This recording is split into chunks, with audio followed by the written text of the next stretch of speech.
Hello guys, this is Gurjinder. I'm here with a weekly plan for you. If you feel like you have reached a plateau and scores are not improving, well, watch this session till the very end. This is a tried and tested version of the plan, not a fluke. Without further ado, let's jump in. Firstly, don't focus too much on taking full tests initially. Most of the students make this very mistake. They do tests every day, but they do not focus on building skill set. They should be making notes of key vocabulary items, they should be making notes of connectors, and they should be reviewing grammar rules. Once their notes are ready, this is the time to follow my ninja learning technique, which I call Learn 5 into 3. It is a strategy which I devised 2 or 3 years back.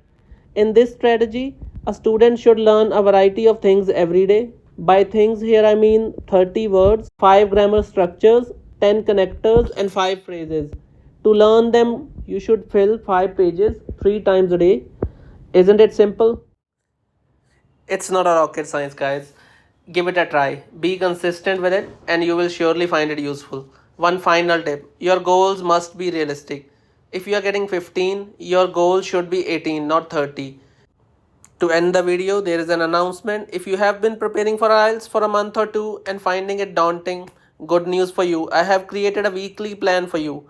You can follow the link given at the end of the video. Alternatively, you can find it in uploaded videos. If you like the content, subscribe and share. Your help is much appreciated. Thank you. Good luck with your IELTS journey.